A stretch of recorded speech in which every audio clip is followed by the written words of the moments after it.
যারা ফজরের নামাজ ঠিকমতো পড়ে তাদের জন্য 10টা পুরস্কার। 1 নম্বর, যারা ফজরের নামাজ পড়ে আল্লাহ তাআলা তাদের নামটা মুনাফিকের লিস্টি থেকে কেটে দেয়, সুবহানাল্লাহ।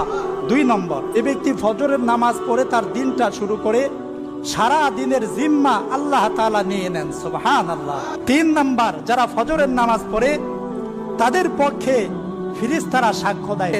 4 নম্বর, যে ব্যক্তি এশারের নামাজ পড়ে ঘুমায় আবার ফজরের নামাজ পড়ে, হাদিস শরীফের মধ্যে এসেছে আল্লাহর পয়গম্বর সাল্লাল্লাহু আলাইহি ওয়াসাল্লাম বলেন, যে ব্যক্তি এশারের নামাজ পড়ে ঘুমায় আবার উঠে ফজরের নামাজ পড়ে, আল্লাহ তাআলা ওই ব্যক্তির আমলনামায় সারা রাত দাঁড়ায়া দাঁড়ায়া নফল নামাজ পড়ার সওয়াব দান করে দেন।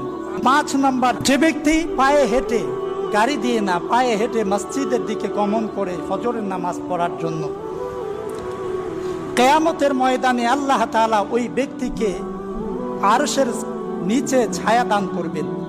এমনকি ওই ব্যক্তিকে আল্লাহ তাআলা এমন এক জেতি দান করবেন, এমন এক পাওয়ার দান করবেন, যেই পাওয়ারের বদৌলতে ফুলসিরাতের সেই পুল সেই মুহূর্তের মধ্যেই পার হয়ে জান্নাতের মধ্যে ঢুকে যাবে, সুবহানাল্লাহ।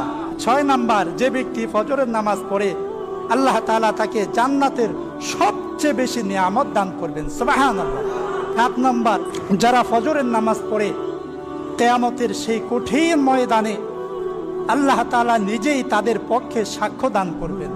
8 নম্বর, যারা ফজরের নামাজ পড়ে আল্লাহ তাআলা তাদের জীবনের সব কাজ কর্মে রিজিকের মধ্যে বরকত দান করে দেন, সুবহানাল্লাহ। 9 নম্বর, দুনিয়াতে যা কিছু আছে, তাম দুনিয়ার যত ধন ও সম্পদ আছে যদি এক পাল্লায় রাখা হয় আর ফজরের নামাজ যদি অপর পাল্লায় রাখা হয়, ফজরের নামাজের ওজন সবচাইতে বেশি হবে, সুবহানাল্লাহ।